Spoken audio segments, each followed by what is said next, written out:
You talked about the seven spirits of God earlier, maybe you. Can you teach us what that is? Because I've never heard of that. Oh, yeah, sure. Look, I should have my notepad. I feel so. This is like gear 5, right? We'll go from 5, then we'll jump to 8. Then if I'm still breathing, maybe we'll go to 10. Yes, let's do that. What are the seven spirits of God? So the Bible speaks about, it says, and the Spirit of the Lord shall rest upon him. It was talking about Jesus. It says, and the Spirit of wisdom and understanding, counsel and might, knowledge, and of the fear of the Lord. Those are the seven spirits of God. Okay. Now, the thing, many people miss the first spirit, which is the Spirit of the Lord. And it's the word Jehovah, the word Adonai. It speaks about the maker of the heavens and earth. Now, when the seven spirits of God is depicted, it's usually depicted as a menorah, which is like the ancient Hebrew lantern. You know, it has like 6 lamps like that stacked up, and then in the middle you have this pipe that the oil flows through, and so the oil is what powers the fire in the 6. So when you look at the menorah, that's what is used to explain. It says, and the lamp that is right there in the midst of the throne of God.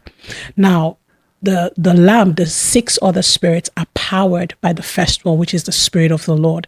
And that's what you were talking about when we're talking about identity. And so there are many things that we need to be able to establish authority in business, in governance, but it all begins, first of all, with embracing the Lordship of God and thinking as the owners of the earth, because Adonai is the owner of the heavens and the earth.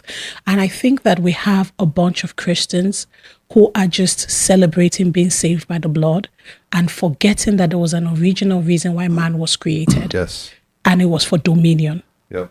And that's where you begin to embrace the Spirit of Adonai, recognizing that God actually created you to be his representative over the heavens and the earth. Yep. And when you come into that dimension of identity, you don't fear kings, you don't fear rulers, you don't fear territories, you don't fear altars, because you know you're carrying the Spirit of the Lord upon you. Now, what that Spirit does is that it begins to empower you to walk in the other 6 spirits. Before I just touch on the 6 spirits, that word for the lamp that stands in the touch and the midst of the throne is actually different from a normal lamp. So there is the lamp and there is the touch. So the word for touch in Hebrew is the word lampas, and it's different for the lamp you use in a house. You know, so the lamp in the house is where you get like the expressions of God's Spirit, the fruit of the Spirit, but the touch is used on the street. So what you need to go on the streets outside of the church building is the touch. What you need in the house, which is the church, is actually the lamp. So on the streets, you need the touch, and that's the lampas, and that's how the 7 spirits is described. So what it says is causes the Spirit of God that goes into the whole earth. So this is how God operates within the earth system and the earth structure. It's by the 7 spirits of God. Now, as you move on, it says the Spirit of wisdom and the Spirit of understanding. Now, these are twin spirits. You cannot fully operate in wisdom until you understand how things work.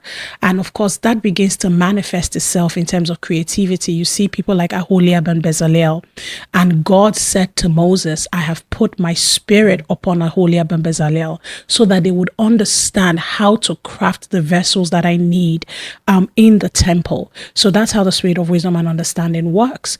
The Spirit of counsel and might is another twin spirit, because when you know the counsel of God, you carry the weight of God. So the twins work together? Yes, they work together. Okay. Now, so the Spirit of might is manifested when you do things that are normally impossible. So, for example, recently, I had a partnership with Papa Lou Engle. I don't know if you know Lou Engle. He put together a Million Women March here in DC. And so he, you know, his team had said to me, can you rally African nations for us? I was like, yeah, sure. You know, and this was 6 weeks before the event. And in 6 weeks, I got 40 African nations together. And it wasn't necessarily nations that I knew people in before. And so they said to me, how were you able to get 40 nations to come together to agree to host events in their nations on the same day? How did that happen? And to be honest, it's actually a spirit of counsel and might. Because when the spirit of might is upon you, you do the things that should be usually impossible in your humanity. Yeah. But the way the spirit of might works is that it comes with the counsel of God. So what did the counsel of God look like to me? The Lord began to give me strategies, and he's like, this is how the conversation you should have with gatekeepers in these nations. These are the people you should get introduced to. Now, this is how you standardize the conversation among the nations, and God began to give me counsel on how to engage with the nations. And I found out that when I fully received the counsel of God, it produced a mighty work that would have been impossible. And of course, the last one is a spirit of knowledge and the fear of the Lord. And, the Bible says the beginning of the fear of God is the beginning of wisdom, but you cannot fear who you do not know. And so the spirit of knowledge is what powers the fear and the reverence of God. And so when you see a generation that does not fear the Lord and has no sense of reverence for the holy things of God, it is because they are not being taught about who God is. Because when you know God and you understand his personality, it naturally powers a reverence for who he is.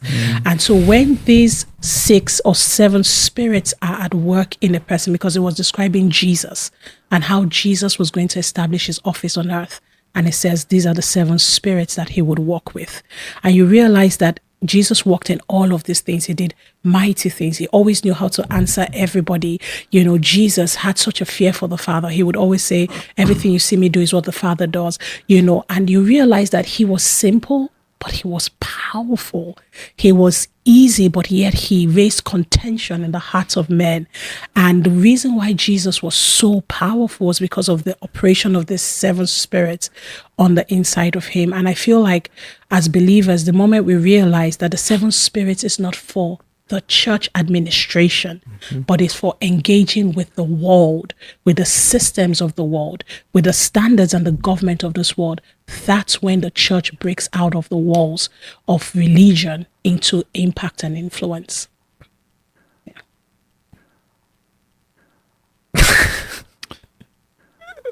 Gear 5. Yeah.